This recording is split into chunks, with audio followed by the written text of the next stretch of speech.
Hi, I'm Allan with B&H, and we're joined today by Justin Stailey, who is with Fuji. He's the product manager, and he's been kind enough to bring us 4 new products that are coming out for the new year. Welcome. Thank you for joining us.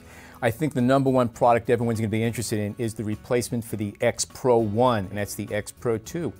Justin, I know this new camera has a lot of new features. Let's go through some of the features quickly and give us an overview of what it has, what it does, the new changes on it. Sure. I knew it has a new 24 megapixel sensor, which is larger than the last one, and a new image processor. What else we got going on here? Pretty much everything inside the chassis is new. Okay. It looks just like the previous camera from the outside at a quick glance, but all the internal pieces pretty much have been changed. And that goes down to that, yes, 24 megapixel X-Trans 3 sensor. Up from 16 megapixel. Up from 16, yes. And then, so that's giving us, higher ISOs, better noise, better low light performance, all those things out of it. Then we got the new processor, the X Processor Pro. So 4 times the speed of the previous processor that was in the X-T1. That's being able to now do raw compression and being able to really pass the data very, very quickly from the camera to the card. And this is the first camera with raw compression from Fuji too. Correct? Yes. Okay, that's important stuff. Okay. Yeah. The other updates become the Finder. So you got a new hybrid style Finder, which has a higher resolution, a 2.36 million panel in it, so Lots that of dots. the EVF is higher res, 85 frames a second for its refresh rate, so it's going to be much faster, much less difference, and shorter lag time. And on top of that, then we have that built-in digital rangefinder. That small pop-up EVF screen that you can use in the OVF like the X100T has. Right. But we've made a twist to that. You now can change the magnification on that, so you can actually have the full field of view. The X100 was always magnified for focus aid. We can now change the magnification on that. So now you have choice going back and forth. That's good stuff also. Okay. Yep, definitely. Rumor has it you have dual card slots in this camera also. Got dual card slots in it. Another first? Yeah, another first for us.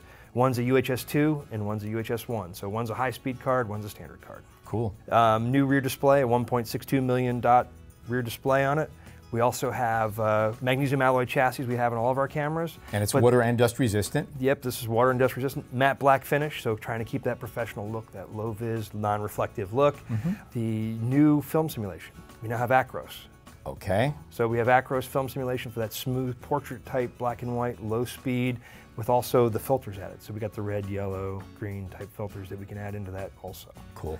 Other things, we've upped the shutter speed. The top shutter speed now is 1/8,000th of a second. All right, that's good. Sync speed's 1/250th of a second. So it went from 4,000 being our old top speed and 1/180th of a second of sync speed.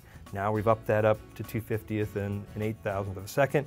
And we've also still got the electronic shutter. So we can go up to a 32,000th of a second with electronic shutter. Gotcha. The new ISO dial in top of the shutter speed dial, allowing for quick, easy change of that. Basically, one of the design concepts was one-handed operation, being able to align all the controls in the back of the camera to the right-hand side so that we can quickly and easily be able to push buttons and activate the camera's controls without taking the camera from our eye. Gotcha. So now you could do shutter speed and ISO without breaking eye contact with your subject. Correct. That's good for shooting. The new command dial on the front of the camera, so the old camera had a roller wheel in the back, the new one's got front and back on it, giving us just some flexibility and controls, being able to set things differently. And also we've got 6 custom function buttons on the camera. And so you've got a lot of customizable features and functions that if you find something you use a lot, we can actually do it. And there's an entirely new graphic user interface. So the menu system is completely revised, broken up, simplified for users so that you can find things quickly. Like autofocus settings are all in one menu tab. Image quality is all in one menu tab. And you also have a My menu? There's a My menu now too, where things you use a lot, you can group into a single menu and you can access them very, very quickly. Which also quickens up the use, which is nice. That's good stuff. So that's the X-Pro2. Now, right next to it, we have the X-E2S, and that is a minor upgrade of an existing camera. What could you tell us about this one? The X-E2S really is, it's a minor upgrade to the original X-E2 camera. It's basically 3 cosmetic changes to the camera, but it's all entirely new firmware. It's updating the firmware really to the point of where the X-T1 and the X-T10 currently are. All right. So it's giving it the all-new autofocus system, it's making updates to the menu system, and it's just really cleaning up the camera a little bit. But the changes in the camera, physically, the little bit of a front detailing change. There's a change to the menu buttons on the back. We've now added an auto button, similar to the way the X-T10 has a switch on top, and they've changed the grip a little bit on it to make it a little bit more ergonomic, improve the feel and handling of the camera. Now, for anyone out there that has an X-E2 camera, don't feel left out. You'll be getting firmware very, very soon that will also update your camera to the same standard as this. So everybody wins. Everybody wins. That's a good thing. The next camera is one that I particularly like, and that is the X70. Now, if you're a street shooter, this is the kind of camera you want to have with you. Tell us about this little guy. To me, the X70 really is a little brother to the X100T. It's got the same sensor, the same processor, but what they've done is they've taken and they've put a wide-angle lens on it. So now it's got a 28mm equivalent, an 18.5mm f2.8 lens on it. Right. So that wider field of view made the camera smaller, more pocketable. We've taken the optical finder out to really shrink the size of it and make it so it goes into your pocket.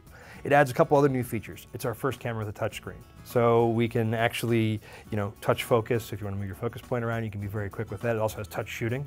So you push on the back, takes the picture for you. But to me, what's really neat about that whole setup is now playback. Playback becomes like looking at a picture on your iPhone. Being able to flick through it. You want to zoom in, you just pinch and zoom, and being able to have all those kind of gesture controls, it really kind of makes that experience very, very nice. It's also a tilt screen, right? Also a tilt screen, goes 180 degrees up, so you can do selfies if you like. That 28mm lens makes it nice and easy to go take a picture of you and your wife in front of the Trevi Fountain. Yep. It's easy to fit 3 people, and because you're 35, there's a limit to how far your arm can go out.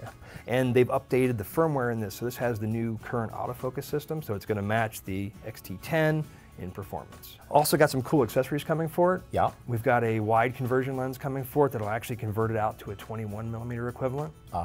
Okay. Yeah, that's kind of exciting, especially for the street guys. Give you a little bit wider angle look in that small package. Going to make the camera a bit bigger, but what 21mm lens is tiny at f2.8.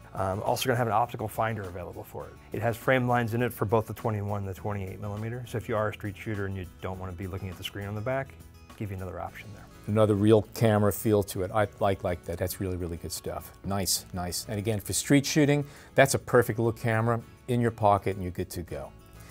Last but not least, we have a very cool zoom lens here. It's the XF100 to 400mm f4.5 to 5.6. That is a nice lens. What can you tell me about it? This is a very anticipated lens from Fujifilm. We've really covered early on in the last 4 years, actually 5 years almost of the system, we've covered really the wide angle lens setup, the mid sort of telephoto range, but this is our first really long lens. So it's giving us coverage from equivalency of 150 to 600 in 35mm speak. So it's giving us a lot of throw here in a very small, compact package. Right. It's got a 5-stop optical image stabilizer in it. Which works. We were doing some test shots here, and we were shooting at a 1/15 of a second, and it was tack sharp at the longest focal length. I was really impressed by that. I was blown away by that. I mean, I know that our engineers are good, and I know we built a lot of crazy stuff because we built a lot of lenses for E&G, for news gathering stuff, for the stadiums, for long zooms. But that's, completely. No, they earned their paychecks on that sharpness. They did earn their paychecks. And it's also, it's completely water resistant? Like it's water resistant, dust resistant, yes. Perfect match for the X-T1. Go out in a day that's pouring down rain. You don't really have to worry about your lens much at all. And you showed me in the bottom, there are little vents with a bladder so that if any moisture gets in there, it exits but can't get in, which I think is really, really nice, especially if you're going to be shooting outdoors. So yeah, there's a membrane in the back there that lets air pass through and water pass through, but water can't come in that membrane. So yeah, it really lets the lens breathe and do all it needs to do and not feel like you've got 6 O-rings you got to overpower to actually zoom the lens back and forth. So it's really good engineering. Yeah, it's great engineering. It's got all the standard features, has a limiter on it, it has the OIS on it, has a lock to keep it at 100mm lens focal length. You drop it in your camera bag, you go to pull it out, it doesn't automatically stretch out and zoom on you. Gotcha. You can get stuck on things. It has a really cool lens hood that comes with it. It actually locks on, has a little push button to lock it on. But the really, to me, neat thing, trap door in the bottom. Open it up, spin your polarizer. That to me, I saw that and I couldn't figure out what it was, and you showed me what it was, and I said, I need that. That works very, very well. Yeah, there's engineers thinking about things. They're really looking at how we make the system really, really good. It's also compatible with the 1.4 times teleconverter that we have. Which brings you up to the equivalent of? It brings you up to equivalent from 210 to roughly 850mm. So you're covered. You're covered. You're well covered. In a very small package, yes. So there you have it, 4 new products in Fujifilm for the new year. Justin, thank you so much for joining us. My name is Allan. Thank you for joining us. Whether you're a hobbyist or a professional, B&H has the answers to your questions. Experience a world of technology at our New York City Superstore. Connect with us online or give us a call. Our staff of experts is happy to help.